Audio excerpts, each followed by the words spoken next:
Alamisa a mɛɛ kalo tile 5 san 2022 an minnu sɔgɔlen b'an Mali kɔnɔ ani Mali kɔ kan an ka foli b'aw ye dan tɛ foli min na.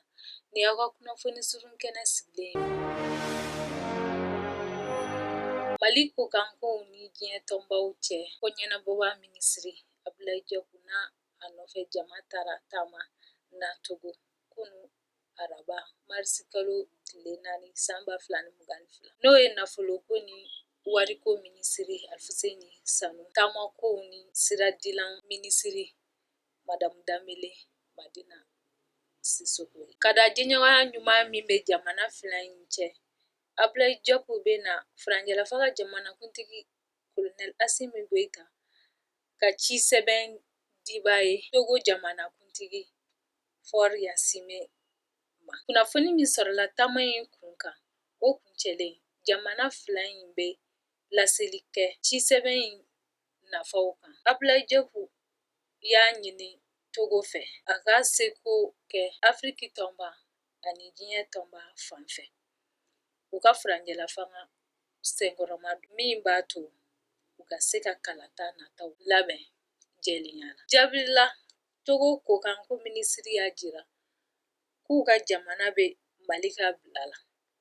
Bɛn ni lafiya ani Mali ka keleya n'a danbe seginnen u ma.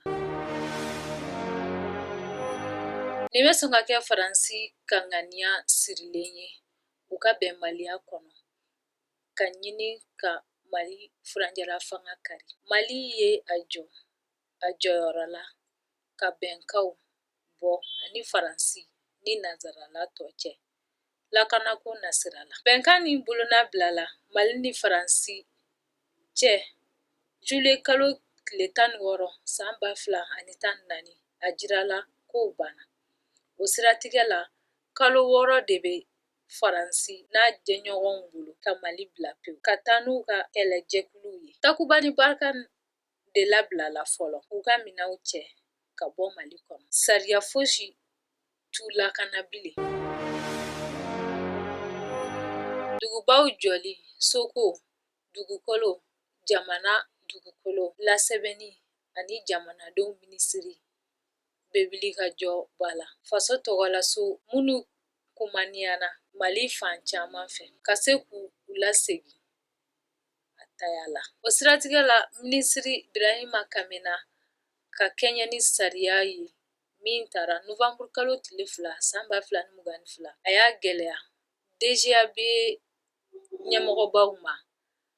Faso tɔgɔlaso fɛn o fɛn bɛ Bamako faba kɔnɔ u bɛ dabolo min kan k'o kunnafoniw lase a ma teliya la. Kunnafoniw bolila faso tɔgɔlaso 140 ɲɔgɔnna kan. A kɛra so ye walima kɛnɛ o kɛnɛ bɛ faso tɔgɔ la.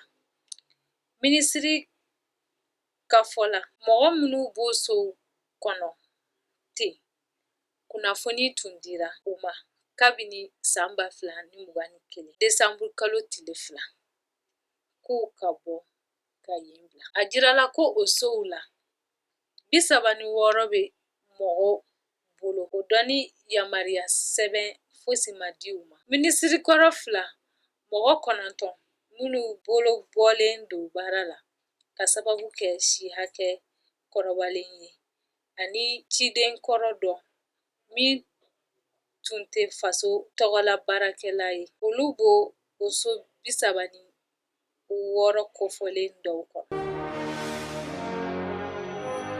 Ji ni kungo lakanabaw ka ɲɛminɛna 1 fagara Jaramana bila mara la. Sunkalo soli ɲɛkɔrɔ ji ni kungo lakanabaw dagayɔrɔ min bɛ Jaramana bila cercle kɔnɔ kojugukɛla dɔ ye mugu wuli olu ka ɲɛminɛna dɔ la. A tɔgɔ tun ye Mamadu Kulubali. A si hakɛ tun bɛ san 45 la. A furulen tun don. Den 4 b'a bolo. Umaru Keita ye sɛnɛkɛla ye min y'a seereya. Kojugukɛla ninnu tun ye mɔgɔ 3 ye. Olu la 1 tun bɛ munumunu ji ni kungo lakanabaw dagayɔrɔ dafɛ. Marifa b'a bolo. A tɔ 2 tun dogolen don tu la. Ni ne bɛ dan se an ka bi kibaruyaw la ka lase aw ma, aw kan bɛn wagati wɛrɛ nin kɛnɛ nin kan.